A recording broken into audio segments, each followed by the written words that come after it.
Hello students, welcome back to Parinam coaching centre. तो आज जो है टेंस की लास्ट क्लास है। हमने पिछली क्लासेस में काफ़ी सारी चीज़ें पढ़ी हैं, उनको आपको क्या करना है, बार बार पढ़ना है, रिवाइज करना है। जो चीज़ें नहीं आनी है उसके ऊपर क्वेश्चंस रेज करने हैं, ठीक है, जिसके आपको आंसर डिटेल में मिल जाएंगे। तो आज जो है टेंस की लास्ट क्लास है, जिसमें आपको कुछ मैं इम्पॉर्टेंट बातें बताऊँगा जो अलग अलग टेंसेस से जुड़ी होंगी, ठीक है। इसके अलावा आज की क्लास के बाद हम लोग नेक्स्ट क्लास में टेंस के ऊपर कुछ एक्सरसाइज करेंगे, ताकि हमने जो भी पढ़ा है वो एग्ज़ाम में किस तरीके से पूछा जाता है, उसके आंसर्स किस तरीके से निकाले जाएंगे, ठीक है सर। तो वो हम लोग नेक्स्ट क्लास में पढ़ेंगे। अभी जो चीज़ें बच गई हैं उसको हम लोग देख लेते हैं जल्दी जल्दी, ठीक है। तो आइए सबसे पहले समझते हैं। देखिए, एक चीज़ तो होती है कि जैसे कि कोई चीज़ चेंज हो रहा हो, आए बात समझ में, कोई चीज़ बदलती रहती है, ठीक है। तो अगर वो चीज़ बदलती रहती है तो उसको हमें कौन से टेंस में लिखना चाहिए, प्रेजेंट कंटिन्यूअस टेंस में। और वहाँ कुछ इस तरह के वर्ब्स लगाए जाते हैं जो कि चेंज को शो कर रहे होते हैं, ठीक है ना। तो देख लेते हैं जल्दी से। अगर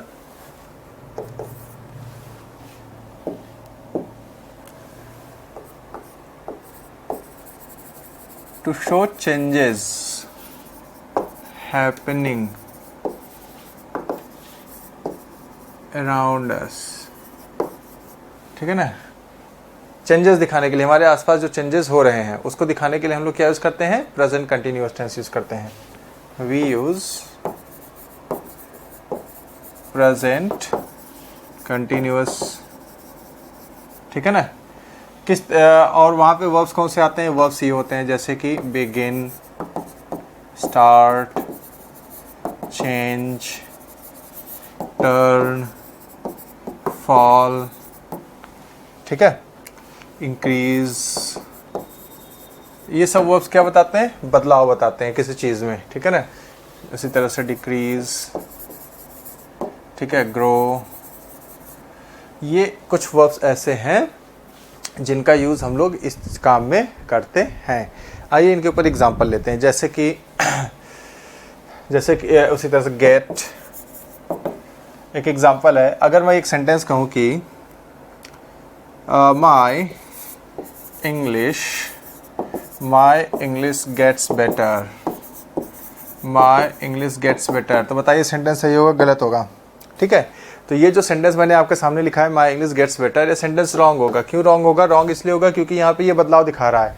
हम जैसे जैसे इंग्लिश लर्न करते हैं वैसे वैसे हमारी इंग्लिश अच्छी होती जाती है। तो ये क्या है, एक तरह का बदलाव है। और इस तरह का बदलाव दिखाने के लिए हमें क्या यूज़ करना चाहिए, प्रेजेंट कंटिन्यूअस टेंस। जबकि यहाँ पर कौन सा टेंस यूज़ किया गया है, प्रेजेंट इंडेफिनिट टेंस यूज़ किया है। तो हमें यहाँ पे गेट्स के बजाय क्या लिखना चाहिए था, my English is getting better. समझ गए ना।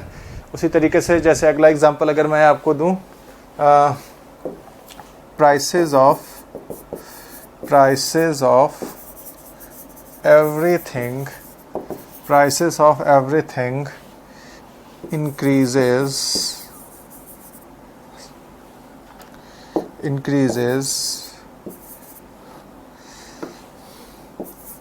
rapidly, ठीक है। एक दूसरा सेंटेंस है, prices of everything increases rapidly. तो ये सेंटेंस भी क्या है, रॉन्ग है। यहाँ पे इंक्रीजेस के बजाय क्या होना चाहिए था, इंक्रीजिंग होना चाहिए था। क्यों, क्योंकि ये चीज़ क्या बता रहा है, बदलाव दिखा रहा है। समझ गए ना। इसी तरीके से इनमें से कोई भी चीज़ अगर बदलाव दिखाने के लिए यूज़ हुआ है तो हमें वहाँ प्रेजेंट कंटिन्यूअस टेंस यूज़ करना चाहिए, ठीक है। ये हो गई एक बात। अब आते हैं अगली बात पे, ठीक है ना।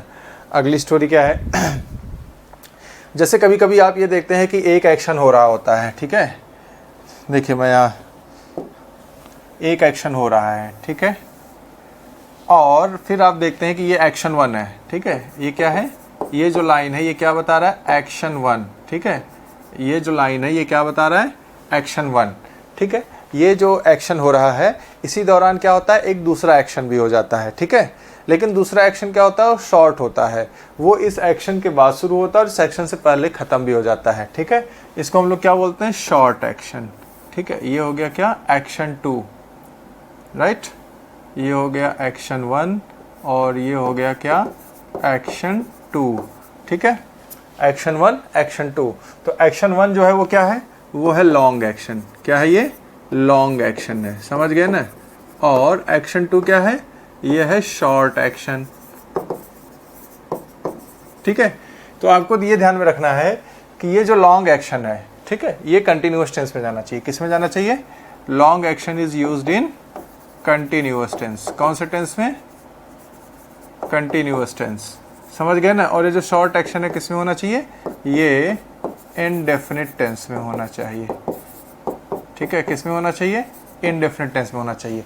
एक चीज़ आपको ध्यान में रखना है कि दोनों एक ही टेंस के कंटिन्यूअस और इंडेफिनिट होने चाहिए। ये नहीं कि एक प्रेजेंट कंटिन्यूअस और एक पास्ट इंडेफिनिट है, तो ये क्या हो जाएगा, रॉन्ग हो जाएगा। समझ गए मेरी बात को, दोनों एक ही टेंस के इंडेफिनिट और कंटिन्यूअस होने चाहिए। अब आइए एग्जाम्पल के माध्यम से हम लोग इनको समझ लेते हैं। ठीक है, जैसे कि अगर मैं एक सेंटेंस कहूँ कि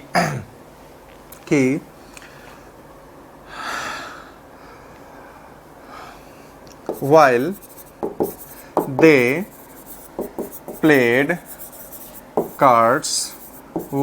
played cards, comma, a thief entered their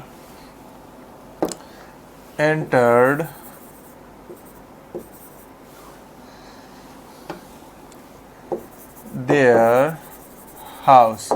अब देखिए आपके सामने एक सेंटेंस है, ठीक है, while they played cards a thief entered their house। अब यहाँ पे दो बातें हो रही हैं, दोनों में दो अलग अलग एक्शन है। इसमें एक्शन है क्या, played, और इसमें एक्शन क्या है, entered। अब हमें यहाँ पे ये समझना है कि दोनों में से लॉन्ग एक्शन कौन सा है और शॉर्ट एक्शन कौन सा है, समझ गए ना। तो बताइए, सोचकर खुद बताइए कि इसमें लॉन्ग एक्शन कौन सा है और इसमें शॉर्ट एक्शन कौन सा है। सोचिए एक बार खुद से, तब मैं आपको बताता हूँ आंसर। ओके, सोच लिया, ठीक है। कुछ लोगों ने सही सोचा है लेकिन कुछ लोगों ने गलत सोचा है। अब जिन्होंने सही सोचा है उनको तो कांग्रेट्स, लेकिन जिन्होंने गलत सोचा है उनको मैं समझा देता हूँ। While they played cards, a thief entered their house। एक वर्ब है played और एक वर्ब है enter। ठीक है, जैसे हम अगर कुछ काम कर रहे होते हैं, कई बार किसी दूसरी चीज़ पर हमारा ध्यान नहीं जाता है, ठीक है, जो हमारे काम करने से पहले बाद में स्टार्ट हुआ और हमारा काम खत्म होने से पहले ख़त्म भी हो गया। ठीक है, तो सेम वही सिचुएशन यहाँ पे आपको कंसिडर करनी है। यहाँ पे दो वर्ब है, दो एक्शन है, एक है प्ले, एक है एंटर। दोनों में कौन सा लॉन्ग एक्शन है, कौन सा शॉर्ट एक्शन है।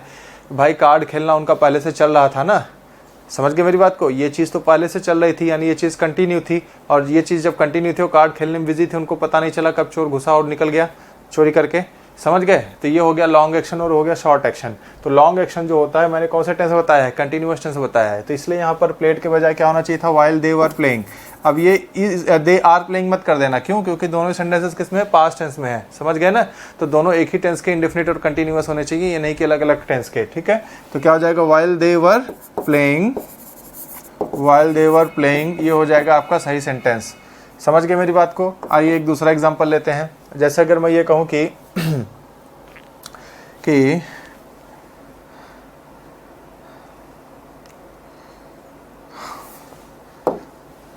my phone is always ringing, my phone is always ringing when I am teaching। My phone is always ringing when I am teaching। बताइए, शाबाश। My phone is always ringing when I am teaching। ठीक है, अब यहाँ पर भी देखिए दो चीज़ें हैं, दो एक्शन है, एक है क्या, रिंगिंग, और एक एक्शन है क्या, टीचिंग। अब हमें इसमें ये देखना है कि इन दोनों में से लॉन्ग एक्शन कौन सा है, शॉर्ट एक्शन कौन सा है। यहाँ पे दोनों सेंटेंस प्रेजेंट कंटिन्यूअस टेंस में है, लेकिन दोनों प्रेजेंट कंटिन्यूअस में नहीं हो सकते, ठीक है ना। एक जो है लॉन्ग एक्शन है और एक जो है शॉर्ट एक्शन है। तो आपको ये देखना है कौन सा काम चल रहा है और कौन सा काम होकर उसी दौरान ख़त्म भी हो जाता है। तो टीचिंग पहले से चल रहा होता है और फ़ोन बजने के बाद तक वो चलता रहेगा, ठीक है। फ़ोन की घंटी एक दो बार बजेगी, उसके बाद बंद हो जाएगी, ठीक है ना। अब जैसे मैं आप लोगों को पढ़ा रहा हूँ, क्या मैं बीच में फ़ोन उठाने जाता हूँ, नहीं उठाने जाता हूँ, भले वो बज रहा हो, समझ गए ना। तो फ़ोन की घंटी बज के बंद भी हो जाती है, लेकिन मेरा पढ़ाना क्या रहता है, कंटिन्यू रहता है, ठीक है। तो उसी तरीके से हर व्यक्ति यही चीज़ करता है। तो my phone is always ringing, ये जो है शॉर्ट एक्शन होना चाहिए, और शॉर्ट एक्शन होने की वजह से यहाँ पर क्या होना चाहिए था, माई फ़ोन ऑलवेज़ रिंग्स, ये होगा सही सेंटेंस आपका, ठीक है। और एग्जाम्पल से समझते हैं। जैसे अगर एक सेंटेंस कहा जाए क्या कि अगला सेंटेंस है, जैसे अगर कहा जाए कि ही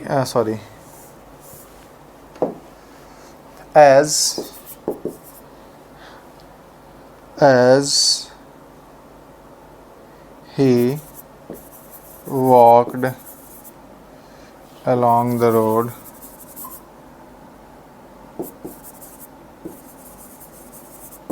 comma, he saw रमेश। चलिए बताइए, as he walked along the road he saw Ramesh.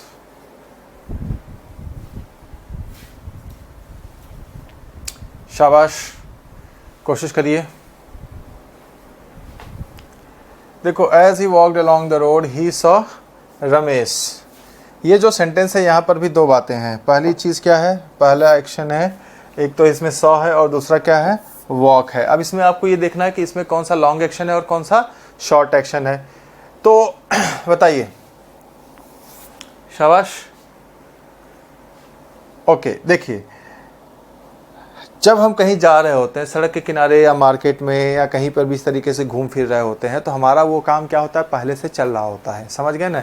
उसी तरीके से यहाँ पे रोड के किनारे चलना उसका पहले से चल रहा होता है। हम चलते चलते किसी पर हमारी नज़र पड़ जाती है, तो ये चीज़ क्या है, लॉन्ग एक्शन हो गया आपका। ये पहले से चलता रहेगा और उसको देख लेने के बाद भी वो चलता ही रहेगा, ठीक है। और वो शॉर्ट एक्शन है, तो ये लॉन्ग एक्शन है। तो लॉन्ग एक्शन कौन सा टेंस में होना चाहिए, कंटिन्यूअस टेंस में होना चाहिए था। तो यहाँ पे क्या हो जाएगा, एज ही वॉज वॉकिंग। दोनों ही सेंटेंस पास्ट टेंस में है, इसलिए यहाँ पर क्या आएगा, ही वॉज वॉकिंग, ठीक है ना।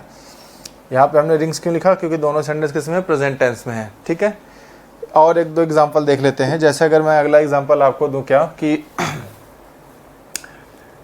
while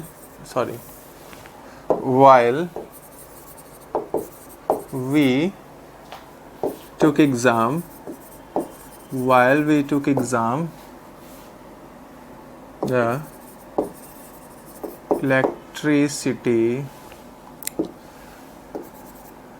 electricity went off। ठीक है, ये एक सेंटेंस है, while we took exam the electricity went off। अब इस सेंटेंस में आपको ये समझना है कि कहाँ पर गलती है, ठीक है। तो देखिए, यहाँ पर भी दो एक्शन है, एक एक्शन है क्या, took exam, और एक दूसरा एक्शन है क्या, went off। अब हमें ये समझना है कि दोनों में से कौन सा लॉन्ग एक्शन होता है, कौन सा शॉर्ट एक्शन होता है, ठीक है। तो बहुत सिंपल सेंटेंस है भाई, एग्ज़ाम देना हमारा पहले से चल रहा होता है और लाइट चली गई तो भी एग्ज़ाम देना हमारा चलता ही रहेगा। समझ गए ना भाई? जैसे अगर आप हॉल में बैठे हुए हैं और पेपर आप लिख रहे हैं, लाइट चली गई तो क्या आप भी चले जाएंगे कि सर लाइट गई अब हम भी जा रहे हैं पेपर छोड़ के? ऐसा नहीं होता है, ठीक है। पेपर हमारा चलता रहता है, राइट। तो ये जो सेंटेंस है ये रॉन्ग है, इसमें ये जो है लॉन्ग एक्शन है। और लॉन्ग एक्शन कौन सा टेंस में होना चाहिए, प्रेजेंट कंटिन्यूअस कंटिन्यूअस टेंस में होना चाहिए। यहाँ दोनों सेंटेंस पास्ट में है, इसलिए यहाँ पर क्या आएगा, पास्ट कंटिन्यूअस, यानी क्या हो जाएगा, while he was taking exam, ठीक है ना। अगला एग्जाम्पल, जैसे अगर ये कहा जाए क्या कि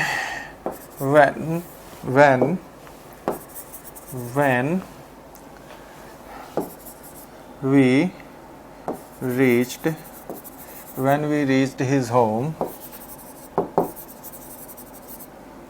comma, he had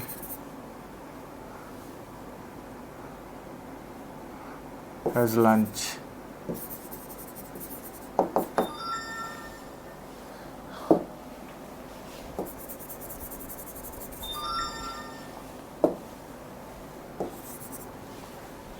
बताइए, when we reached his home he had his lunch।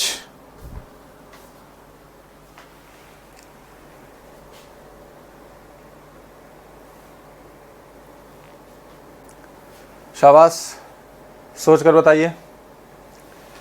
देखो, अगर इस सेंटेंस को आप ध्यान से देखोगे ना, तो यहाँ पर भी दो बातें हैं, ठीक है। एक एक्शन क्या है, रीच, और एक दूसरा एक्शन क्या है, हैड। यहाँ पे हैड जो है हेल्पिंग वर्ब नहीं है, हैड यहाँ पे मेन वर्ब है, जिसका मतलब होता है खाना पीना, ठीक है। आपको मैंने पहले बता रखा है, ठीक है। तो when we reached his home he had his lunch. तो ये जो सेंटेंस है, सही है कि गलत है? ये सेंटेंस सही है, इसमें कोई गलती नहीं है, ठीक है। लेकिन इसका और भी उत्तर पॉसिबल है, ये भी एक उत्तर हो सकता है। अब आप में से कई स्टूडेंट्स ये सोचेंगे कि ये इसका उत्तर कैसे हो सकता है, क्योंकि उनके दिमाग में तो चल रहा होगा जो अभी मैंने ये रूल बताया, तो उनके हिसाब से ही होना चाहिए था। When we reached his home he was having his lunch, ठीक है, बिल्कुल सही। ये भी इसका एक उत्तर हो सकता है। और इसका एक आंसर और हो सकता है, क्या? यहाँ पर हम ये भी लिख सकते हैं ही हैड हिज लंच, समझ गए ना। तो यहाँ पे आप सभी देख सकते हैं कि इसके 3 आंसर पॉसिबल हैं, ठीक है। कितने आंसर पॉसिबल हैं? 3 आंसर पॉसिबल हैं, ठीक है। तीनों आंसर मैं फिर से हाईलाइट कर देता हूँ, ठीक है। ये हो गया फर्स्ट आंसर और ये हो गया third answer, he had his lunch. तो इस तरीके से इसके 3 आंसर पॉसिबल हैं, तीनों सही हैं। ये आया है तो भी सही है, ये आया है तो भी सही है, ये आया है तो भी सही है, ठीक है। कुल मिलाकर आपको मैं ये समझाने की कोशिश कर रहा हूँ कि आप रूल को रटने की कोशिश मत करिए कि रूल ऐसा है तो अब वो ऐसा ही होगा, ठीक है ना। आपको वहाँ पे सेंटेंस के कॉन्टेक्स्ट को समझना है कि वो क्या कहना चाह रहा है, ठीक है। अब समझते हैं कि ये वाला सेंटेंस क्यों सही है। ये वाला सेंटेंस इसलिए सही है, जो पहले मैंने ओरिजिनल सेंटेंस लिखा है वो क्यों सही है? वो इसलिए सही है कि मान लो हम किसी के घर पर पहुँचे तो हमारे पहुँचने के बाद उसने खाना खाया, समझ गया ना। दोनों इंसिडेंट पास्ट में है, ठीक है, दोनों इंसिडेंट पास्ट में है, तो ये जो है उसके बाद है, ठीक है। मान लो हम उसके घर पे पहुँचे, ठीक है, उसको भूख लगी थी तो उसने निकलवा के खाना खा लिया हमारे सामने ही, राइट। तो ये चीज़ पॉसिबल, अगर ये कंडीशन अगर वहाँ पे आती है तो हमारा ये जो सेंटेंस है ये सही है अपने आप में, ठीक है। अब ये वाला आंसर क्यों सही हो सकता है? ये वाला आंसर इसलिए सही हो सकता है कि जैसे कोई हमारे घर पर आया तो हम पहले से ही बैठ के खा रहे थे, समझ गए ना। जैसे कई बार हम खा रहे होते हैं, कोई गेस्ट वगैरह आ जाता है ना, राइट, तो हमारा खाना पहले से चल रहा होता है और उनका आके पहुंच जाना हमारे घर पे वो ख़त्म हो जाता है। तो ये लॉन्ग एक्शन है, ये शॉर्ट एक्शन है, तो इसलिए इसको हमने कंटिन्यूअस टेंस में यूज़ किया है। और कई बार ऐसा भी होता है कि कोई हमारे घर पर आया लेकिन उसके आने से पहले ही हम लोग खाना वाना खा चुके हों, आई बात समझ में। तो वहाँ पर ये कंडीशन सही है कि ये चीज़ जो है पास्ट ऑफ पास्ट हो गई, इससे पहले हो गई, खाना पहले से खा के बैठा था, लोग बाद में आए, समझ गए। तो ये चीज़ हो गया, तो इसलिए ये थर्ड ऑप्शन भी क्या हो जाएगा आपका? सही हो जाएगा। समझ गए मेरी बात को, ठीक है, ओके। तो यहाँ पर ये तीनों ही सेंटेंस क्या होंगे? सही होंगे, इनमें कोई एरर नहीं है। तो इस तरीके से आपको समझना है बातों को, ठीक है। रटने की ज़रूरत नहीं है, कॉन्सेप्ट समझिए तो सारी चीज़ें अपने आप क्लियर हो जाती हैं। हम कई क्वेश्चंस तो रूल के हिसाब से कर लेते हैं, लेकिन कई क्वेश्चंस जो होते हैं जो कॉन्सेप्ट बेस्ड होते हैं वो हम नहीं कर पाते, सिर्फ इसी वजह से कि हम लोग कॉन्सेप्ट को समझने की कोशिश नहीं करते हैं, ठीक है। तो मेरा एकमात्र पर्पज़ ये है आपको समझाना कॉन्सेप्ट, ठीक है। रूल्स आप पढ़िए, समझिए, वो बहुत अच्छी बात है, लेकिन कॉन्सेप्ट्स को भी आप अपने क्लियर करिए, ठीक है ना। ओके, अब आगे बढ़ते हैं थोड़ा सा। अब इसमें आगे क्या है? ओके, आगे है कुछ अनरियल सेंटेंसेस के बारे में। किसके बारे में? अनरियल सेंटेंसेस के बारे में। अनरियल सेंटेंसेस क्या होते हैं वो आगे हम एक बार फिर से देखेंगे, लेकिन अभी चूंकि टेंस से रिलेटेड चीज़ों को पढ़ रहे हैं इसलिए आइए ज़्यादा उसके डिटेल में अभी नहीं जाएंगे। वो अलग से एक टॉपिक है सब्जंक्टिव, वहाँ पे हम देखेंगे, ठीक है ना। और कंडीशन सेंटेंस में भी आपको पढ़ने को मिलेगा, ठीक है। ये जो अनरियल सेंटेंसेस होते हैं ये क्या होते हैं? अनरियल का मतलब क्या हो गया? जो रियल ना हो, जो रियल ना हो, ठीक है ना। जैसे कि मैं एक टीचर हूँ, ये क्या है? एक रियल सेंटेंस है। लेकिन अगर मैं कहूँ काश मैं डॉक्टर होता, काश मैं इंजीनियर होता, काश मैं कोई नेता होता, काश मैं इस तरह से कुछ भी बोल सकता हूँ, किंग होता, तो ये जो भी चीज़ें हैं ये सारी चीज़ें रियल हैं कि अनरियल हैं? ये सारी चीज़ें मेरे कॉन्टेक्स्ट में, मेरे संदर्भ में क्या है? अनरियल हैं। समझ गए ना मेरी बात को? उसी तरीके से आपके संदर्भ में भी ऐसी बहुत सारी बातें हो सकती हैं जो कि क्या हो? अनरियल हो। समझ गए ना? आप क्या है? आप एक स्टूडेंट हैं, ठीक है, अभी आप स्टूडेंट हैं, लेकिन आप सोचें कि काश मेरे पास एक नौकरी होती, तो नौकरी आपके पास अभी नहीं है, तो नौकरी का आपके पास होना रियल है कि अनरियल है? अनरियल है। समझ गए ना? इस तरीके से आप समझने की कोशिश करिए। तो एक होता है रियल सेंटेंस जो उस व्यक्ति जिसके लिए हम बात कर रहे हैं या उस वस्तु जिसके लिए हम बात कर रहे हैं उसके संदर्भ में वो सत्य है, फैक्ट है। समझ गए ना। अनरियल सेंटेंसेस वो सेंटेंसेस होते हैं जो फैक्ट नहीं है लेकिन व्यक्ति कुछ न कुछ विशेष करता रहता है। समझ गए ना, ऐसा हो मेरे साथ, ऐसा होता मेरे साथ, काश में ये होता वो होता, या ये चीज़ होती वो चीज़ होती, राइट। तो वो सारी चीज़ें क्या होती हैं, अनरियल सेंटेंसेस होती हैं। अनरियल सेंटेंसेस पास्ट टेंस में लिखे जाते हैं। किस में लिखे जाते हैं, पास्ट टेंस में, ठीक है ना। अनरियल सेंटेंसेस दो तरह के होते हैं, एक होता है प्रेजेंट का अनरियल सेंटेंस, प्रेजेंट और फ्यूचर का, और एक होता है क्या, पास्ट का अनरियल सेंटेंस, ठीक है ना।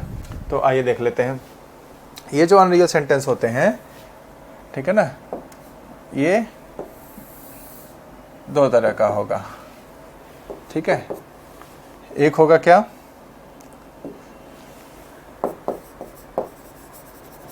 प्रेजेंट या फ्यूचर का अनरियल सेंटेंस, और एक होगा क्या, पास्ट।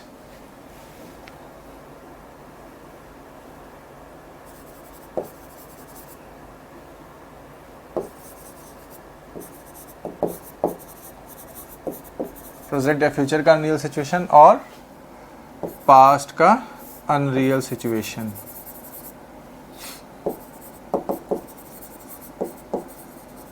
समझ गए ना, प्रेजेंट और फ्यूचर का अनरियल सिचुएशन और पास्ट का अनरियल सिचुएशन। अब यहाँ पर ये समझना है कि प्रेजेंट और फ्यूचर का अनरियल सिचुएशन जो है ये किसमें शो किया जाता है, ठीक है। It is written in past indefinite. हालांकि पास्ट इंडेफिनिट इसका वास्तविक नाम नहीं है, इसको हम पास्ट सब्जंक्टिव बोलते हैं, ठीक है ना। लेकिन हम टेंस चूंकि टेंस के हिसाब से देख रहे हैं और वो पास्ट इंडेफिनिट टेंस के जैसा ही होता है, इसलिए हम पास्ट इंडेफिनिट टेंस लिख रहे हैं, रिटेन इन पास्ट इंडेफिनिट। और इसको किस में लिखा जाता है, रिटेन इन पास्ट परफेक्ट। समझ गए मेरी बात को, ठीक है। तो अनरियल सेंटेंसेस जो है दो तरह के होते हैं, इस चीज़ को समझ लीजिए। अनरियल सेंटेंसेस दो तरह के होते हैं, एक होता है प्रेजेंट और फ्यूचर का अनरियल सेंटेंस, और एक होता है क्या, पास्ट का अनरियल सेंटेंस। जो प्रेजेंट और फ्यूचर का अनरियल सेंटेंस होता है उसको हम पास्ट इंडेफिनिट टेंस में लिखते हैं, और जो पास्ट का अनरियल सिचुएशन होता है उसको हम किस में लिखते हैं, पास्ट परफेक्ट टेंस में लिखते हैं। समझ गए मेरी बात को, ठीक है। अब आइए इसको एग्जाम्पल के माध्यम से समझते हैं और ये देखते हैं कि अनरियल सिचुएशन हम कैसे शो करते हैं, ठीक है। तो अनरियल सिचुएशन जो है वो हम लोग कई तरीकों से शो करते हैं। पहला तरीका क्या है इसमें, पहला तरीका है जैसे कि आई विश,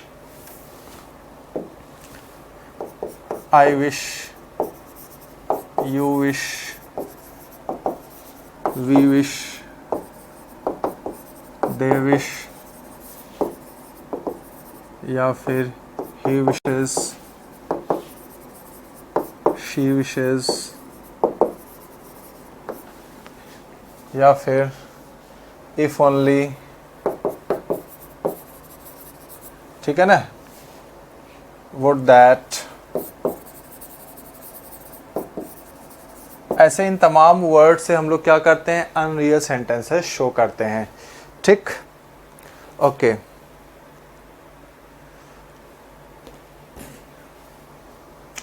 अब यहाँ पर एक चीज़ समझिए कि इन सभी चीज़ों से अगर हम लोग अनरियल सेंटेंस शो करते हैं तो हम ये कैसे डिसाइड करेंगे कि वहाँ पे पास्ट इंडेफिनिट आना है या फिर पास्ट परफेक्ट आना है, यानी वो प्रेजेंट और फ्यूचर के अनरियल सिचुएशन की बात कर रहे हैं या फिर पास्ट के अनरियल सिचुएशन की बात कर रहे हैं। तो सेंटेंस में कुछ न कुछ हिंट दिया रहता है जिससे हम चीज़ों को समझ जाएं, ठीक है। आइए पहले एक चीज़ लेते हैं एग्जाम्पल।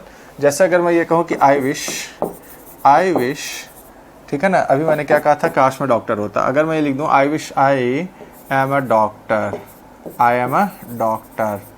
ठीक है। तो ये जो सेंटेंस है ये राइट होगा कि रॉन्ग होगा, तो बहुत सिंपल है, ये सेंटेंस क्या होगा, रॉन्ग होगा। क्यों रॉन्ग होगा, क्योंकि यहाँ पे एम नहीं आएगा, क्या आएगा, वर आएगा, ठीक है। अब आप में से कई लोग सोच रहे हैं आई के साथ तो वॉज लगता है, बिल्कुल सही बात है, आई के साथ वॉज लगता है, लेकिन यह एक अनरियल सेंटेंस है और अनरियल सेंटेंस में वॉज का यूज़ नहीं किया जाता है। अगर अनरियल सेंटेंस में वॉज आया है तो वो रॉन्ग होता है।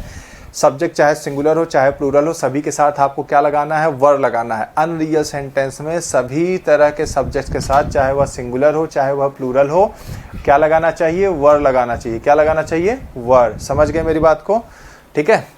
अब आइए यहाँ पर देखते हैं, I wish I am a doctor. तो एम क्या है, ये प्रेजेंट टेंस में लिखा हुआ है। और आई विश हम किस चीज़ की करते हैं, जो हमारे पास नहीं होता है, समझ गए ना, या जो हम नहीं होते हैं। विश हमेशा उसी चीज़ की जाती है जो हमारे पास नहीं होता है या हम वैसा नहीं होते हैं, उसी चीज़ की विश करते हैं। जैसे कि मैं डॉक्टर नहीं हूँ, ठीक है, इसीलिए मैं विश कर रहा हूँ कि काश मैं डॉक्टर होता, या काश मैं पॉलिटिशियन होता, काश मैं किंग होता, काश मैं ये होता, काश मैं वो होता, या काश मेरे पास ये होता, काश मेरे पास वो होता। समझ गए ना। तो इन चीज़ों की हम क्या कर रहे हैं, विश कर रहे हैं, क्योंकि वो चीज़ हमारे साथ रियलिटी में नहीं है। समझ गए मेरी बात को।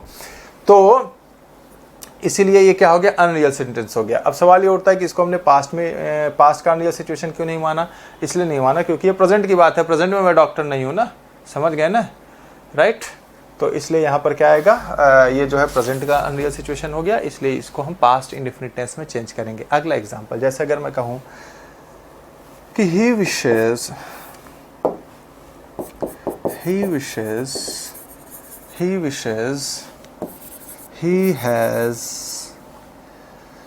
he has knowledge of everything. He wishes he has knowledge of everything. अब ये जो सेंटेंस है, he wishes he has knowledge of everything, ये जो सेंटेंस है ये क्या है, अनरियल सिचुएशन ये भी है। क्यों अनरियल सिचुएशन है, क्योंकि यहाँ पे विश आ गया है, और विश अगर हम किसी चीज़ की कर रहे हैं तो इसका मतलब वो सिंपल सा क्या है, अनरियल है, ठीक है। तो इसका मतलब आगे का जो सेंटेंस है ये अनरियल सेंटेंस है। अनरियल सेंटेंस है तो ये प्रेजेंट टेंस में नहीं हो सकता, या तो पास्ट इंडेफिनिट टेंस में होना चाहिए या फिर पास्ट परफेक्ट टेंस में होना चाहिए। अब सवाल ये उठता है कि इसको हम लोग कौन से टेंस में चेंज करें, पास्ट इंडेफिनिट में या पास्ट परफेक्ट में। तो अगेन ये सिचुएशन कब की है, प्रेजेंट से रिलेटेड अनरियल सिचुएशन है, क्योंकि ये क्या कहना चाहता है, काश उसके पास सारा नॉलेज होता हर चीज़ का। समझ गए ना, काश उसके पास हर एक चीज़ की नॉलेज होती, इसका मतलब उसके पास हर एक चीज़ की नॉलेज नहीं है। अभी प्रेजेंट सिचुएशन की बात हो रही है, तो यहाँ पे क्या हो जाएगा, ही हैज़ का पास्ट फॉर्म क्या होता है, हैड होता है। तो he had knowledge of everything. अब ध्यान समझिए, कोई पास्ट परफेक्ट टेंस नहीं है, ये हैड यहाँ पर जो है मेन वर्ब के रूप में यूज हुआ है। समझ गए ना, राइट। अगला नेक्स्ट एग्जांपल, जैसे अगर मैं कहूँ कि if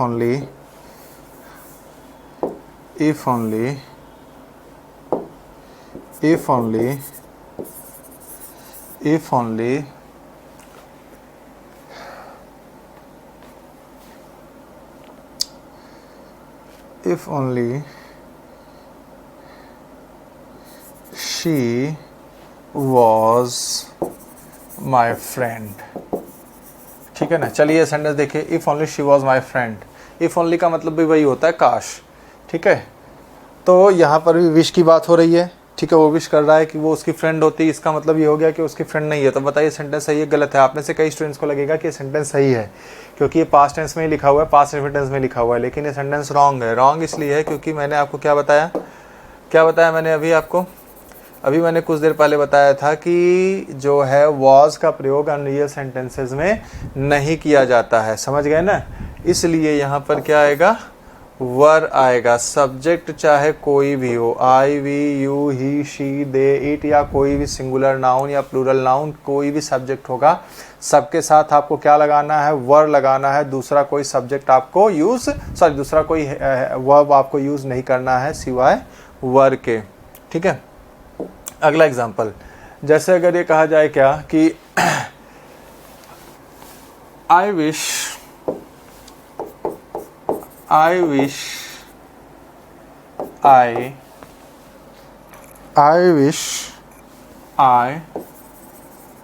learned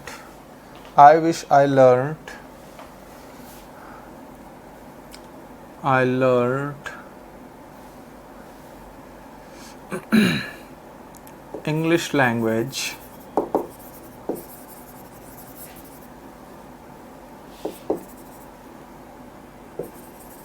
when I was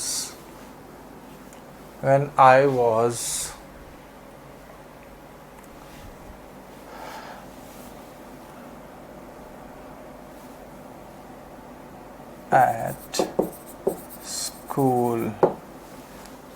चलिए बताइए, I wish I learned the English language when I was at school। शाबाश, कोशिश करिए, सही है गलत है।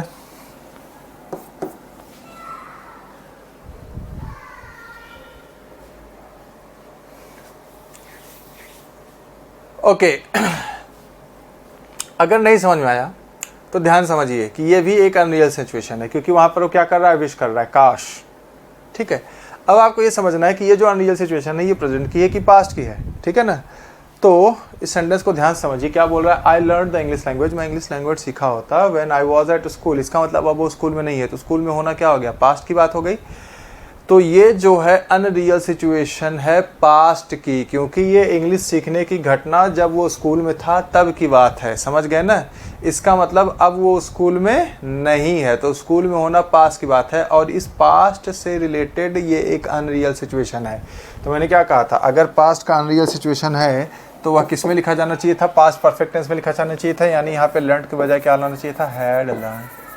I had learn the English language when I was at school. समझ गए मेरी बात को। इस तरीके से पास्ट परफेक्ट में जब होना होगा, पास्ट का अनरियल सिचुएशन होगा, तो वहाँ पे कुछ न कुछ पास्ट का कुछ हिंट दिया होगा, जिससे आप इस चीज़ को जो है समझ सकें कि वो कब की बात कर रहा है, प्रेजेंट की सिचुएशन की बात कर रहा है या फिर पास्ट सिचुएशन की बात कर रहा है। Is it clear? और एक दो एग्जांपल लेते हैं जैसे आपको क्लियर हो जाएगा अच्छी तरह से। ठीक, जैसे कि अगर मैं एक सेंटेंस कहूं कि she wishes she wishes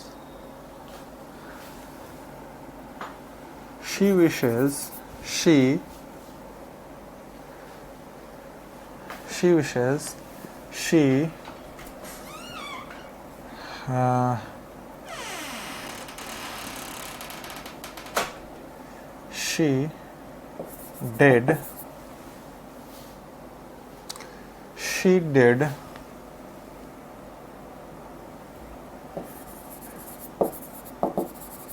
cooking and washing up. She wishes she did cooking and washing up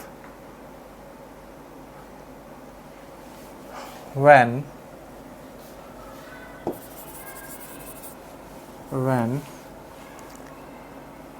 her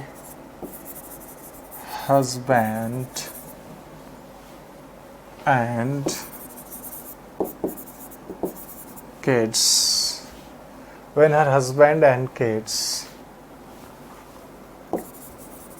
went to market. चलिए बताइए,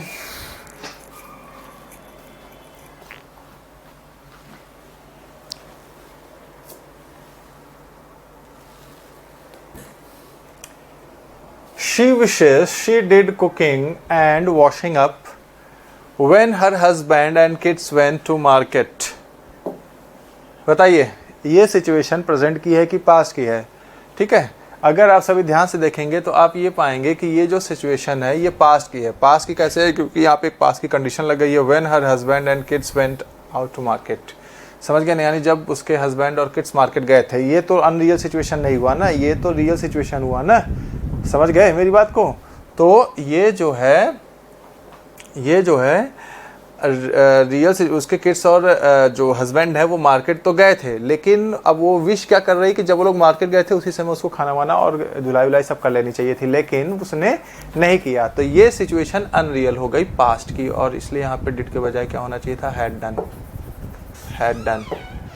समझ गए ना, ये होगा सही सेंटेंस। ठीक है, ओके। अगला एग्जाम्पल, जैसे अगर एक सेंटेंस में ये कहूँ कि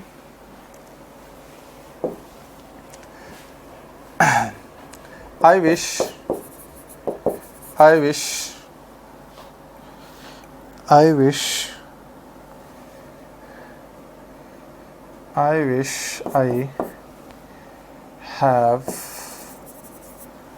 have a lot of money. बताइए, I wish I have a lot of money, right होगा कि रॉन्ग होगा? ये बहुत सिंपल है ये तो।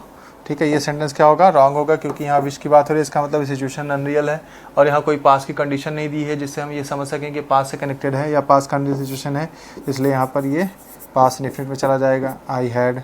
अगला एग्जांपल, जैसे अगर ये कहा जाए क्या, I wish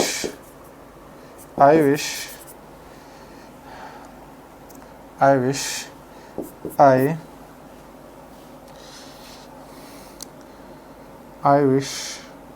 I visited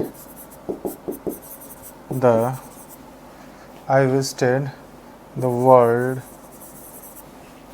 when I was young.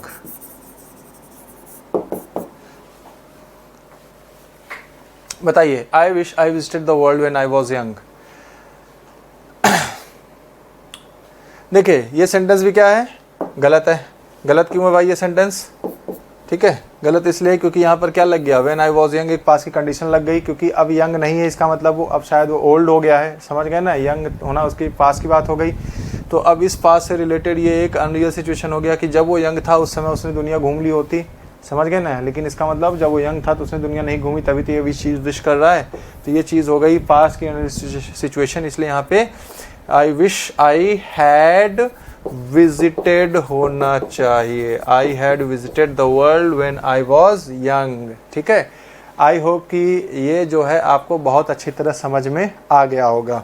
ठीक है, नहीं आया है तो क्वेश्चन पूछिए, आपको डिटेल में उस चीज़ का आंसर मिल जाएगा। अब थोड़ा सा आगे बढ़ते हैं। आगे कुछ और भी चीज़ें हैं जिनके बाद हम अनरियल सेंटेंसेस का यूज़ करते हैं, जैसे कि इट इज़ टाइम। कुछ फ्रेजेस हैं, it is time, it is time. अच्छा एक चीज़ और, ये जो विश है इसका यूज़ हम लोग आगे जब नॉन फाइनाइट पढ़ेंगे तो और भी चीज़ें सीखेंगे वहाँ पे, और मॉडल्स पढ़ेंगे तो और भी चीज़ें सीखेंगे। समझ गए ना? तो अभी तो फ़िलहाल ये चीज़ है। ठीक है, जब नॉन फाइनाइट पढ़ेंगे तो वहाँ पे भी विश के बारे में देखेंगे, और जब हम पढ़ेंगे क्या मॉडल्स तो वहाँ पे भी विश के बारे में सीखेंगे कि किस तरीके से विश के बाद, क्योंकि विश के बाद हम मॉडल्स का भी यूज़ करते हैं, वुड का यूज़ करते हैं। ठीक है ना, किस तरीके से करते हैं वो आगे देखेंगे। इन्फिनिटिव का यूज़ करते हैं 2+V1।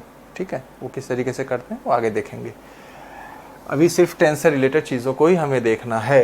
इट इज़ टाइम, ये कुछ जो है फ्रेज़ हैं, it is time, it is high time, it is high time.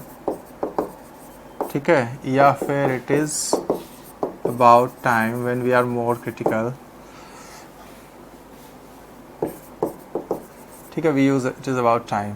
इन सभी के साथ हम लोग क्या यूज़ करते हैं, इन सभी के साथ एक सब्जेक्ट, और उस सब्जेक्ट के बाद हम लोग क्या यूज़ करते हैं, पास्ट इंडेफिनिट, यानी जो वर्ब होगा सेकंड फॉर्म में होगा। अब यहाँ पर आपको ये देखना है कि इनके साथ आपको पास्ट इंडेफिनिट क्यों यूज़ करना है। वही सेम चीज़ है अनरियल सिचुएशन। ठीक है, बुक्स में या फिर जनरली कोई टीचर इसका आपको एक्सप्लेनेशन नहीं दे पाएगा, वो सिर्फ ये बताएगा कि ऐसा एक नियम है। ठीक है, ये नियम क्यों है, उसके पीछे कॉन्सेप्ट वही है अनरियल सिचुएशन का। It is time, it is high time, it is about time का मतलब होता है कि यही सही समय है। यही, जैसे मैं कहूँ यही सही समय है कि हम कुछ करते। समझ गए ना, इसका मतलब क्या, हम कुछ कर रहे हैं। जैसे मैं आपसे कहूँ यही सही समय है कि हम जो है स्विमिंग सीखते, क्योंकि आजकल गर्मियों का मौसम चल रहा है और हम लोग जो है अपनी बॉडी को ठंडक देने के लिए जाके स्विमिंग पूल में स्विमिंग सीखते। ठीक है, लेकिन इसका मतलब ये है कि हम स्विमिंग नहीं सीखे हैं और इस समय सीख भी नहीं रहे हैं। तो ये जो स्विमिंग सीखने की बात हो गई, ये इस समय के लिए क्या हो गया, अनरियल हो गया। समझ गए ना? और ये जो अनरियल सिचुएशन है ये प्रेजेंट का है, इनके साथ कभी भी पास्ट का अनरियल सिचुएशन नहीं आ सकता, क्योंकि ये हमेशा प्रेजेंट से रिलेटेड अनरियल सिचुएशन की बात करेंगे। यही समय है, यही समय का मतलब क्या हो गया, मैं प्रेजेंट टाइम की बात कर रहा हूँ ना। समझ गए ना, इट इज़ टाइम का मतलब क्या हो गया, यही समय है या यही सही समय है। ठीक है ना, राइट। तो जब हम ये बात बोल रहे हैं यही समय है, ठीक है, और उसके बाद जो सेंटेंस हम बोलते हैं, ठीक है, जैसे मैं आपसे कहूँ यही समय है कि तुम जो है पढ़ाई कर लेते। ठीक है, अब इसका मतलब ये हो गया कि आप इस समय पढ़ाई नहीं कर रहे हैं, तो पढ़ाई करने की बात आपके लिए क्या हो गई, अनरियल हो गई। और अनरियल हो गई तो कब की अनरियल हुई, प्रेजेंट की अनरियल हुई, क्योंकि इस समय आप पढ़ाई नहीं कर रहे हैं। समझ गए ना, राइट। तो ये चीज़ हो गए अनरियल सिचुएशन, और इसलिए यहाँ पर क्या आएगा, पास्ट इंडेफिनिट टेंस, क्योंकि प्रेजेंट का अनरियल सिचुएशन है। अब जैसे एक एग्जांपल से आप समझिए, it is time, it is time you, it is time you, it is time you. Suppose यहाँ पे आ जाए you can, it is time you can go home. ठीक है, कुछ भी सेंटेंस आ सकता है, उससे कोई मतलब नहीं है। आपने देखा कि यहाँ पर क्या आ गया है, यहाँ पर इट इज़ टाइम आ गया है, उसके बाद ये सब्जेक्ट आ गया है और आगे क्या लिखा हुआ है, कैन गो, जो कि एक मॉडल है। तो ये सेंटेंस गलत है। यहाँ पर सीधे सीधे कैन गो हटाकर आपको क्या लगाना है, वेंट लगाना है और कुछ नहीं करना है, ठीक है ना। अगर it is time, it is high time, it is about time आ गया है तो, और उसके बाद एक सब्जेक्ट आया है, तो इसका मतलब सिचुएशन अनरियल है, आगे जो भी लिखी गई बात है, समझ गए ना। और प्रेजेंट का अनरियल है, इसलिए वहाँ पर पास्ट इंडेफिनिट टेंस आना चाहिए, बाकी और कुछ भी नहीं हो सकता है, ठीक है। अगला एग्जांपल से समझिए, जैसे अगर एक सेंटेंस में कहूँ क्या, it is high time, it is high time we should have done something, it is high time we should have done something. ये जो सेंटेंस है बताइए राइट है कि रॉन्ग है, ठीक है। तो बहुत सिंपल सी बात है, यहाँ पर क्या आ गया है, इट इज़ हाई टाइम आ गया है, उसके बाद एक सब्जेक्ट आ गया है और आगे ये सब आया शुड हैव डन, जो कि गलत है। क्यों? क्योंकि इट इज़ हाई टाइम के बाद जो सब्जेक्ट आया है तो उसके साथ हम लोग क्या यूज़ करते हैं, पास्ट इंडेफिनिट टेंस यूज़ करते हैं, क्योंकि वो अनरियल सिचुएशन प्रेजेंट की बता रहा होता है। तो यहाँ पे शुड हैव डन के बजाय हमें सिंपली ये सब हटाकर क्या लिखना चाहिए, डिड लिखना चाहिए, है ना। तो ये सेंटेंस आपका क्या होगा, it is high time we did something, ये हो जाएगा आपका करेक्ट सेंटेंस, ठीक है। अच्छा, एक चीज़ आपको ध्यान देना है कि एग्जाम में कभी कभी आपको कंफ्यूज करने के लिए इंट्रोगेटिव फॉर्म में भी हो सकता है, जैसे कि इट इज़ टाइम के बजाय यहाँ पर हो जाए क्या, isn't it, is it time, is it time हो जाए, ठीक है। एक मिनट इसको मैं मिटा दूँ, नहीं तो आप लोग सोचेंगे कि इसको हटा के मैंने ये सही करेक्शन किया है, ठीक है, ये अलग नियम है, ठीक है। उसी से रिलेटेड इज़ इट टाइम आ जाएगा, या फिर इसका इंट्रोगेटिव नेगेटिव फॉर्म यानी इज़न्ट इट टाइम आ जाएगा, या फिर इसी का नेगेटिव आ जाए इट इज़न्ट टाइम, ठीक है, उससे मतलब नहीं है। तो चाहे इज़ इट टाइम आ जाए, चाहे इज़न्ट इट टाइम आ जाए, अगर आगे सब्जेक्ट लिखा है तो उसके साथ आपको क्या लिखना है, पास्ट इंडेफिनिट टेंस ही लिखना है, समझ गए ना। आइए इसके ऊपर भी एक एग्जांपल ले देते हैं। जैसे अगर मैं ये कहूँ क्या, जैसे अगर मैं कहूँ isn't it time, isn't it time you sell your, sorry, you sell your house, you sell your house, ठीक है ना। अब देखो बहुत सिंपल सी बात है, यहाँ पर क्या आ गया, इज़न्ट इट टाइम आ गया, यहाँ पे इंट्रोगेटिव जो इंट्रोगेटिव क्वेश्चन है ना ये, तो यहाँ पर क्वेश्चन मार्क आएगा, ठीक है। अब यहाँ देखिए इज़न्ट इट टाइम आ गया है, तो और उसके बाद क्या आ गया है, ये सब्जेक्ट आ गया है, इसका मतलब आगे जो भी सेंटेंस की बात हो रही है वो क्या है, अनरियल है। अगर वो अनरियल है तो कौन से टेंस में होना चाहिए, चूंकि प्रेजेंट का अनरियल है तो कौन सा टेंस होना चाहिए, पास्ट इंडेफिनिट टेंस होना चाहिए। तो यहाँ पे सेल का क्या होना चाहिए था, सोल्ड, क्या होना चाहिए था, सोल्ड। ये होगा आपका सही सेंटेंस और ये सेंटेंस आपका क्या था, रॉन्ग था। समझ गए मेरी बात को सभी लोग, ठीक है। तो ये एक सिचुएशन हो गई अनरियल सेंटेंसेस की, जहाँ पे हम लोग पास्ट इंडेफिनिट टेंस यूज़ करते हैं, क्योंकि ये जो भी चीज़ें मैंने यहाँ पर लिखी हैं, जो भी फ्रेजेस लिखे हैं, इनके बाद जो भी अनरियल सिचुएशन बनेगा वो प्रेजेंट का अनरियल सिचुएशन बनेगा, इसलिए पास्ट इंडेफिनिट टेंस यूज़ किया जाएगा, ठीक है। अब आगे बढ़ते हैं, अगला क्या है। हालांकि मैं आपको एक चीज़ और वार्न कर दूं कि इट इज़ टाइम को हम लोग जो है इन्फिनेटिव में भी पढ़ेंगे, क्योंकि इट इज़ टाइम के बाद हम लोग इन्फिनेटिव 2 + V1 का प्रयोग करते हैं, लेकिन वहाँ पर सब्जेक्ट नहीं आता है, ठीक है। लेकिन वो टेंस से हटकर है, तो उसको जो चीज़ जहाँ की है वहीं पढ़ा जाएगा, ठीक है। ये टेंस से रिलेटेड था तो इसलिए इसको हमने यहाँ पे पढ़ लिया। जो इन्फिनेटिव से रिलेटेड है तो इन्फिनेटिव के टॉपिक पे पढ़ेंगे। अगला देखिए,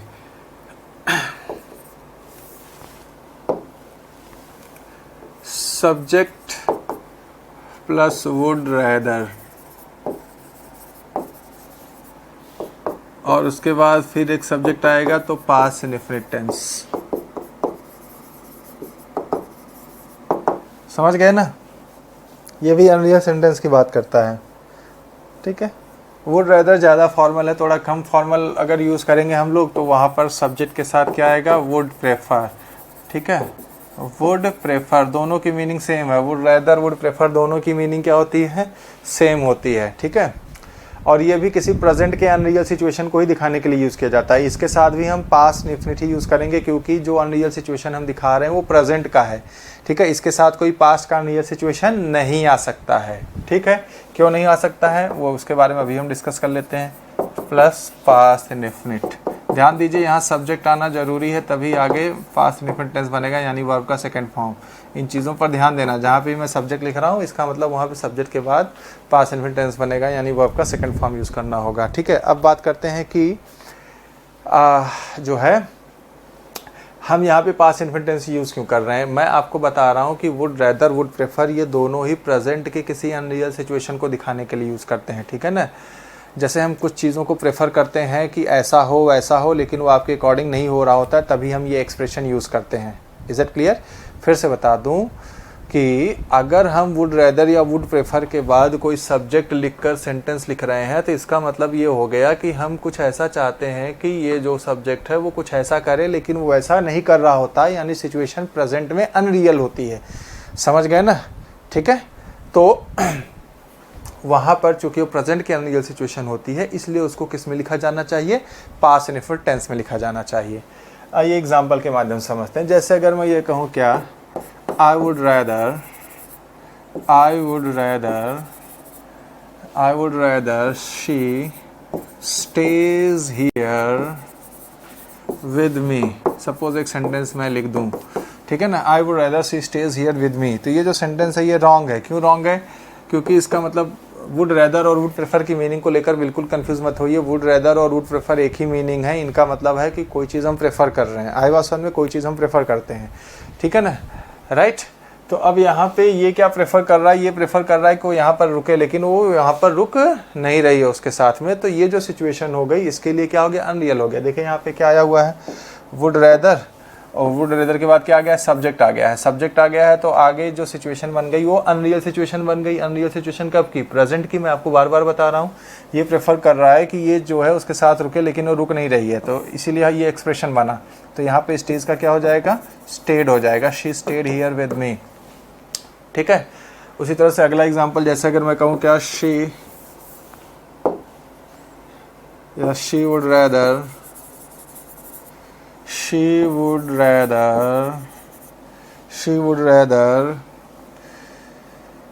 he help her। ठीक है, अब या रेदर की जगह आप प्रेफर भी यूज़ कर सकते हो। मैं प्रेफर लिख दे रहा हूँ ताकि दोनों पर एक एक एग्जाम्पल हो जाए। She would prefer he help her. ठीक है, तो ये सेंटेंस भी क्या हो गया? रॉन्ग हो गया। क्यों? क्योंकि यहाँ पर वो प्रेफर कर रही है कि वो उसकी मदद करता, लेकिन इसका मतलब वो उसका मदद नहीं कर रहा है, तभी एक सिचुएशन बना है अनरियल सेंटेंस का। तो यहाँ पे हेल्प के बजाय क्या होना चाहिए था? हेल्प्ड होना चाहिए था। ठीक है, ओके, समझ गए मेरी बात को? एक चीज़ हमेशा ध्यान रखना कि ये जो दोनों एक्सप्रेशन है, वुड रेदर और वुड प्रेफर, अगर इनके बाद सब्जेक्ट लगाकर हम कोई सेंटेंस लिख रहे हैं, ठीक है ना, तो वो हमेशा अनरियल सिचुएशन के ही बारे में बात करेगा। वो कभी किसी ऐसे एक्सप्रेशन के बारे में बात नहीं करेगा जो वाकई में हो रहा हो। ठीक है, अगर वाकई में हो रहा हो तो वहाँ पे हम प्रेफर वर्ड यूज़ नहीं करेंगे, बल्कि हम तो कहेंगे कि ऐसा हो रहा है, तब तो हम कहेंगे ही इज़ हेल्पिंग मी। तब वहाँ पे हम वुड प्रेफर यूज़ नहीं करेंगे। समझ गए मेरी बात को? भाई मैं चाहता हूँ कि ऐसा हो, इसका मतलब ऐसा नहीं हो रहा है। समझ गए? तभी तो आप चाह रहे हो कि आप ऐसा हो। तो आपका चाहना और कोई चीज़ वाकई में होना, दोनों दो अलग अलग बातें हैं। समझ गए ना? अगर कोई चीज़ वाकई में हो रहा है तो आप वहाँ पे कभी भी मैं चाहता हूँ ऐसा आप नहीं बोलेंगे, आप बोलेंगे कि ये चीज़ तो हो रही है। Is it clear? तो इसीलिए जो आगे का सिचुएशन है वो अनरियल सेंटेंस बनता है, वो भी कब? जब सब्जेक्ट वहाँ पर लगा हो। ठीक है, लेकिन अगर सब्जेक्ट वहाँ पर नहीं आया है तो लिखने का स्ट्रक्चर किसी और तरीके से यूज़ किया जाता है। वो हम अगेन इन्फिनिटिव में पढ़ेंगे इसके बारे में। ठीक है ना? ओके, तो ये हो गया अनरियल सेंटेंसेस के बारे में। ठीक है, कि अनरियल सेंटेंसेस में हम किस तरीके से पास्ट इंडेफिनिट टेंस या पास्ट परफेक्ट टेंस का प्रयोग करते हैं। देखिए, दो एडवर्ब्स हैं क्या? रिसेंटली और लेटली। ठीक है ना? रिसेंटली और लेटली दोनों का मतलब एक ही है, हाल ही में, लेकिन दोनों का यूज़ जो है अलग अलग टेंस में होता है। ठीक है, अलग अलग टेंस में किस तरीके से? ये जो रिसेंटली है ये दो टेंसेस में यूज़ होता है। ठीक है, दो टेंस कौन सा? एक हो गया क्या? Present perfect. समझ गए ना? और दूसरा क्या हो गया इसका? Past indefinite. ये दोनों टेंस में यूज़ होता है।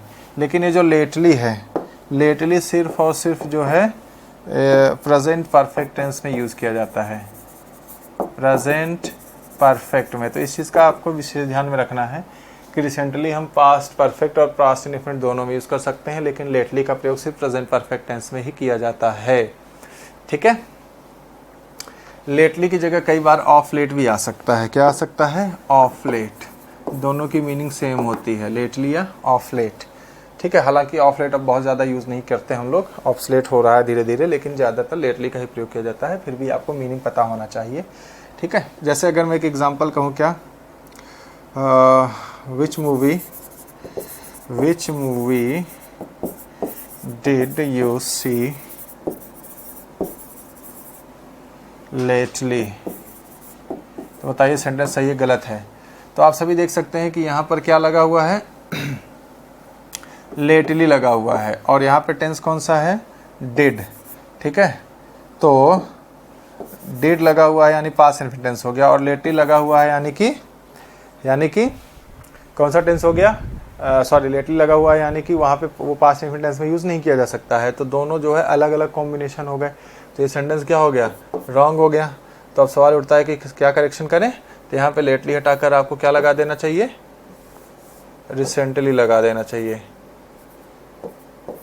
ठीक है ना, लेटली हटाकर आपको क्या लगा देना चाहिए? रिसेंटली। ये हो जाएगा आपका सही सेंटेंस। ठीक है, लेकिन एक दूसरा एग्जांपल अगर मैं आपको दूं, जैसे अगर मैं कहूँ क्या कि हैव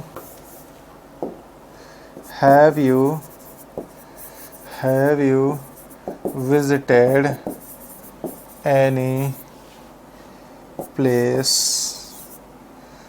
lately या फिर रिसेंटली? तो ये जो सेंटेंस है क्या होगा? सही होगा। क्यों सही होगा? क्योंकि यहाँ पर क्या आ गया है? हैव और वर्ब का थर्ड फॉर्म। हैव और वर्ब का थर्ड फॉर्म कौन सा टेंस होता है? प्रेजेंट परफेक्ट टेंस होता है। प्रेजेंट परफेक्ट टेंस में हम लोग दोनों का प्रयोग कर सकते हैं। तो जो है ये भी सही है और ये भी सही है, चाहे वहाँ पे आप लेटली का यूज़ करिए, चाहे आप वहाँ पे रिसेंटली का यूज़ करिए। तो इस चीज़ को आपको ध्यान में रखना है। नेक्स्ट क्या है? देखिए,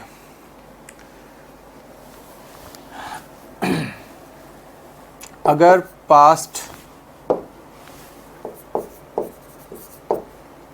टेंस आया है और उस पास्ट टेंस के बाद कुछ कंजंक्शन जैसे कि दैट आया हो, इफ़ आया हो, वेदर आया हो, या फिर कोई WH वर्ड समझ रहे हैं ना आप सभी?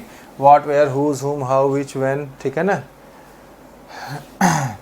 तो आगे भी क्या आता है? पास्ट टेंस ही आता है, दूसरा और कोई टेंस नहीं यूज़ किया जा सकता है। समझ गए ना? लेकिन इसमें एक कंडीशन और है। ठीक है, पास्ट टेंस, ठीक है, और आगे दैट आया हो कंजंक्शन या इफ कंजंक्शन या वेदर कंजंक्शन या फिर कोई WH वर्ड आया हो, तो आगे हम लोग प्रेजेंट इंडेफिनिट यूज़ कर सकते हैं। प्रेजेंट इंडेफिनिट कब यूज़ कर सकते हैं? ठीक है, प्रेजेंट इंडेफिनिट यूज़ करते हैं टू शो परमानेंट एक्शन और यूनिवर्सल फैक्ट्स। समझ गए ना? परमानेंट एक्शन या यूनिवर्सल फैक्ट्स को दिखाने के लिए हम लोग क्या यूज़ करते हैं? Present indefinite. समझ गए मेरी बात को? तो इस चीज़ का आपको विशेष ध्यान में रखना है कि हम जो है पास्ट टेंस के, अगर इन कंजंक्शन से पहले पास्ट टेंस है तो इन कंजंक्शंस के बाद भी पास्ट टेंस आना चाहिए। लेकिन अगर वो कोई यूनिवर्सल फैक्ट है या कोई परमानेंट एक्शन है तो वो पास्ट इंडेफिनिट में ना होकर पास्ट टेंस में ना होकर किस में होना चाहिए? प्रेजेंट इंडेफिनिट टेंस में। क्योंकि आप सभी को मैंने पढ़ा रखा है कि कोई भी यूनिवर्सल फैक्ट होगा वो कौन से टेंस में लिखा जाएगा? प्रेजेंट इंडेफिनिट टेंस में, क्योंकि वो क्या होता है? परमानेंट होता है। समझ गए ना? आइए इसको एग्जाम्पल के माध्यम से समझ लेते हैं। जैसे अगर मैं एक सेंटेंस कहूँ कि he said that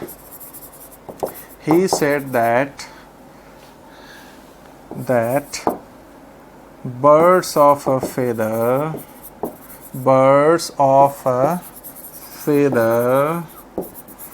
flocked together। Suppose ये एक सेंटेंस आ गया आपको, ठीक है, तो अब आपको बताना होगा कि ये सही है कि गलत है।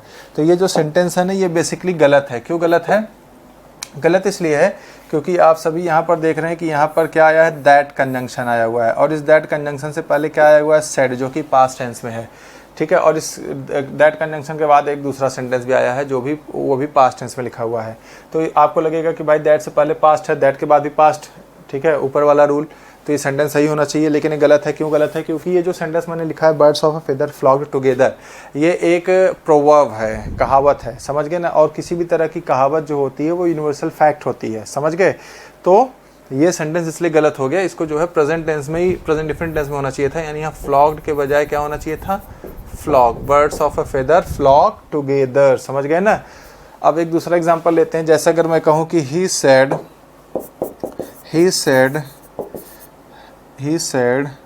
that he will reach on time, suppose एक दूसरा सेंटेंस हो गया, तो ये सेंटेंस आप बताइए सही है गलत है, ठीक है। तो आप सभी देख सकते हैं कि यहाँ पर एक दैट कंजंक्शन आ गया, इस दैट कंजंक्शन से पहले सेड लिखा हुआ है जो कि पास्ट टेंस में है, और इस दैट कंजंक्शन के बाद एक सेंटेंस और लिखा है, यहाँ पे विल का प्रयोग किया हुआ है जो कि फ्यूचर टेंस में है। तो गलत हो गया। क्यों गलत हो गया? क्योंकि he will reach on time ये कोई यूनिवर्सल फैक्ट नहीं है, समझ गए ना, ठीक है। तो ये जो चीज़ है किस में होनी चाहिए थी, पास्ट फॉर्म में होनी चाहिए थी। तो इसलिए यहाँ पे हम क्या बता रहे हैं कि यहाँ पर अगर यूनिवर्सल फैक्ट नहीं है तो ना तो प्रेजेंट टेंस यूज़ किया जा सकता है, ना ही फ्यूचर टेंस यूज़ किया जा सकता है। यहाँ पर क्या यूज़ किया जाएगा, यहाँ पे यूज़ किया जाएगा पास्ट। तो विल का जो पास्ट फॉर्म होता है वो क्या होता है, वुड, तो हमें यहाँ पे लिखना चाहिए he said that he would reach on time. समझ गए मेरी बात को, ठीक है। प्रेजेंट इंडिफरेंट टेंस में तभी लिखा जाएगा जब वो क्या होगा, कोई यूनिवर्सल फैक्ट या परमानेंट एक्शन होगा, ठीक है। किसी का कहीं टाइम पर पहुंचना वो कोई यूनिवर्सल ट्रुथ नहीं है, समझ गए। और इस वजह से वो जो है फ्यूचर या प्रेजेंट इंडिफरेंट टेंस में नहीं लिखा जाएगा, तो वो भी किस में हो जाएगा, पास्ट टेंस में हो जाएगा। Alright, okay. नेक्स्ट पॉइंट क्या है? नेक्स्ट पॉइंट ये है कि जैसे अगर कोई हेल्पिंग वर्ब लिखा है, ठीक है, हेल्पिंग वर्ब लिखा है और उसके बाद एंड लगा हुआ है, और फिर से कोई हेल्पिंग वर्ब लिखा हुआ है और उसके बाद कोई मेन वर्ब है, समझ गए ना। क्या लिखा है, मेन वर्ब। तो ये जो स्ट्रक्चर होता है ना, गलत होता है बेसिकली। ये क्या होता है, गलत होता है, ठीक है। इसको सही करने के लिए ये जो मेन वर्ब है, समझ गए ना, ये जो मेन वर्ब है इसको आपको इस हेल्पिंग वर्ब के साथ भी लिखना चाहिए।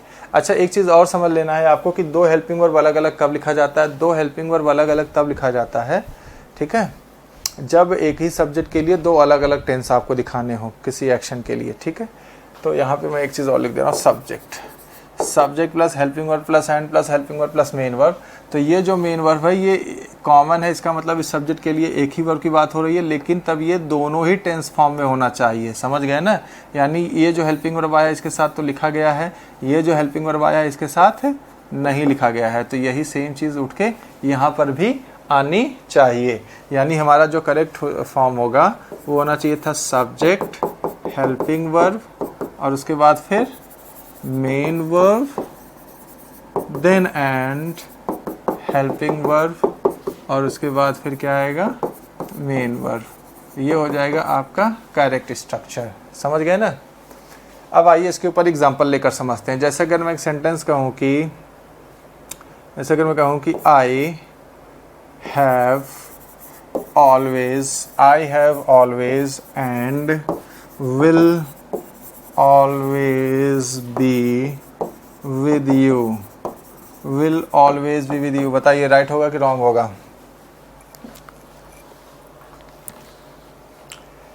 आई have always and will always be with you, right और रॉन्ग? बताइए। आई have always and will always be with you, ठीक है। तो आइए समझते हैं इस सेंटेंस को। पहले यहाँ पर एक हेल्पिंग वर्ब आया है हैव, ठीक है, और यहाँ पर क्या आ गया, एंड कंजंक्शन, और यहाँ पे एक दूसरा हेल्पिंग वर्ब आया है विल, ठीक है ना। आप सभी देख सकते हैं कि यहाँ हैव के साथ कोई वर्ब आया है क्या, नहीं आया है, लेकिन यहाँ विल के साथ एक वर्ब आया है क्या, बी। तो इसका मतलब पहले वाले स्ट्रक्चर पर हो गया कि दो हेल्पिंग वर्ब हैव और विल एंड के साथ जोड़कर लिखे गए, विल के साथ बी आया हुआ है लेकिन हैव के साथ कोई वर्ब नहीं आया हुआ है, तो ये सेंटेंस क्या हो गया आपका, रॉन्ग हो गया। अब इस सेंटेंस को करेक्ट करने के लिए मैंने क्या बताया था कि जो दूसरे हेल्पिंग वर्ब के साथ वर्ब आया है वही उठाकर आपको फिर फर्स्ट वाले के साथ भी लिखना पड़ेगा। यानी हमें क्या लिखना चाहिए, हमें लिखना चाहिए कि I have always been and will always be with you. ठीक है, अब आप सभी देख सकते हैं कि ये हो जाएगा आपका सही सेंटेंस। अब आप सभी देख सकते हैं कि यहाँ पे मैंने, ठीक है, हैव के साथ बीन लगा दिया, ठीक है, और वही वर्ब जो था बी, इसी को उठा के हैव के साथ उचित फॉर्म में लगा दिया। समझ गए मेरी बात को? तो ये चीज़ आपको देखनी है। आइए दूसरा एक एग्जांपल जैसे देख लें। अगर मैं ये कहूँ क्या, she has and is still doing it। she has and is still doing it। बताइए सही है गलत है ये सेंटेंस? ठीक है, अब अगर आपको ये देखना हुआ है सही है कि गलत है, तो आप बहुत ध्यान से देखिए कि यहाँ पर दो हेल्पिंग वर्ब आया हुआ है, हैज़ और इज़, दोनों कैसे जोड़कर लिखे गए हैं, एंड से। हैज़ के बाद कोई वर्ब नहीं आया है, इसके बाद एक वर्ब आया है क्या, डूइंग। तो सेंटेंस क्या हो गया, गलत हो गया, क्योंकि अगर सेकंड हेल्पिंग वर्ब के साथ कोई वर्ब आया और फर्स्ट के साथ नहीं आया तो गलत है। वही सेम चीज़ इसके साथ भी आनी चाहिए। यानी हमारा करेक्ट सेंटेंस यहाँ पर क्या हो जाना चाहिए था, हमारा करेक्ट सेंटेंस हो जाना चाहिए शी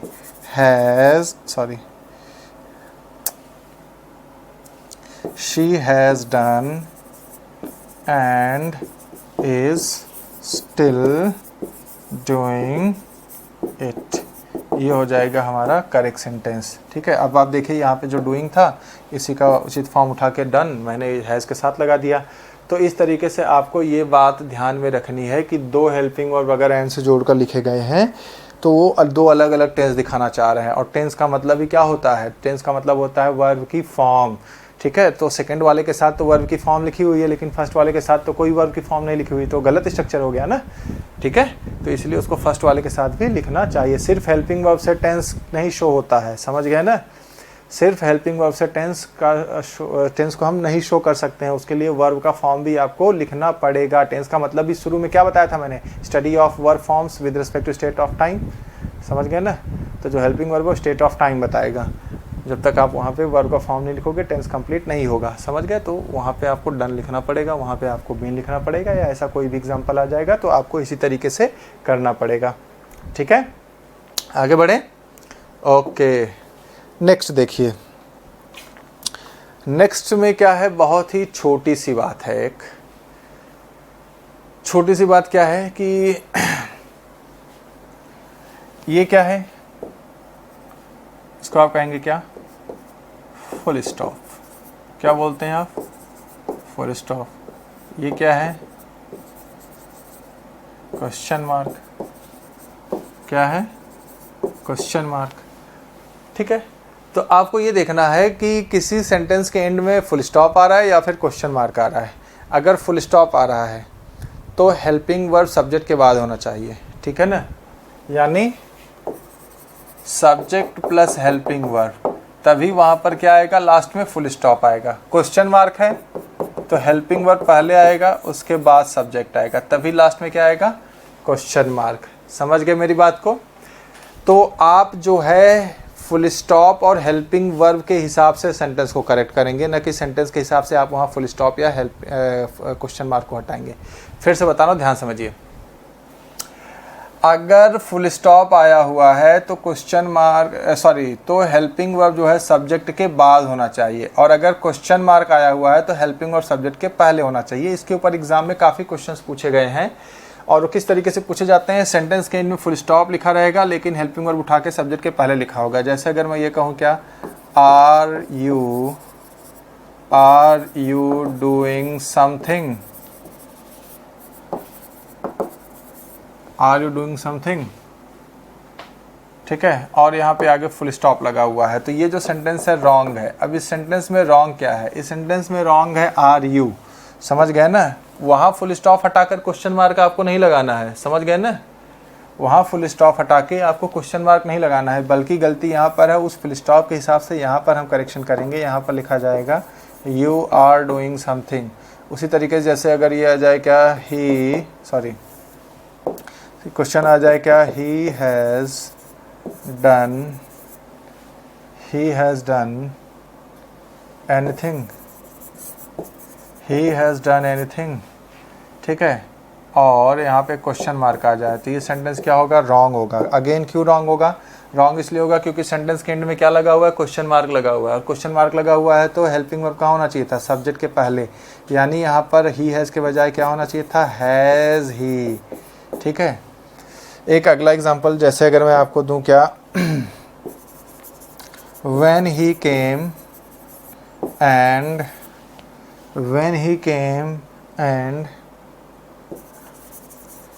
where he slept, ठीक है। ये एक सेंटेंस है आपके सामने, सोचकर बताइए ये सही है या फिर गलत है। when he came and where he slept,